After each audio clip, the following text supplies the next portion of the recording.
just hasn't been shaken up in a while. You know, it does, and that's exactly the best way to describe it, is we can't shake our atmosphere up to kind of mix some drier air in here to get this fog out of our presence, and it's going to stay with us through tonight too, but it still provides some really beautiful scenes, including this one sent in by Dawn in Seatonville. Some of the frost and snow on the pine trees there. It's a beautiful winter scene in that area. Thank you, Dawn, for sending that along. Sandy showing us the empty bird feeders today in Spring Valley. The birds not making a pit stop, at least right now, likely because of some of the fog that's still out there.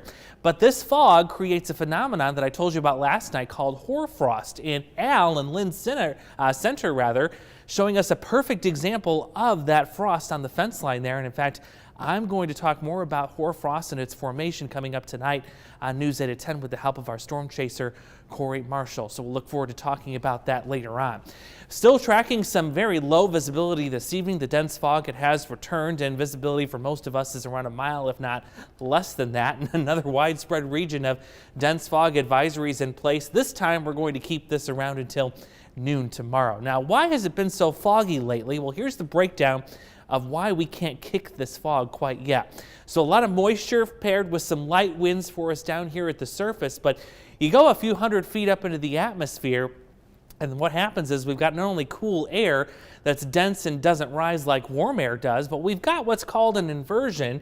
And the reason for that is there's a layer of mild air that is keeping the cool air trapped down here closer to the surface, and that combined with the moisture is producing this widespread fog. Now, normally we would have some sunshine that could kind of mix things up and get this inversion out of here, but the sun is really weak this time of year. It's not nearly as strong as what we see in the spring and summer months, and that's when we say, well, the sun's going to burn it off by the afternoon. That's not the case this time of year. The sun just isn't strong enough to cut through that inversion, so we have to wait for some mixing or some turbulence to arrive in the atmosphere or some drier air, and it looks like it's going to take till at least tomorrow afternoon for that mixing to finally get here. And it'll get here courtesy of this weak disturbance that will drag some snow showers through tomorrow afternoon. Not expecting really any accumulation out of that, but we're still going to keep an eye on this system here that will enter the coastline.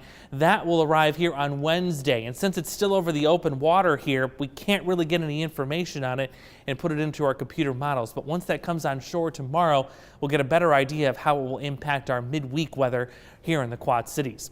As we head through tonight, a future track coming through with more clouds, more fog. We will watch that weak disturbance, though, for late tomorrow, mainly the afternoon and evening.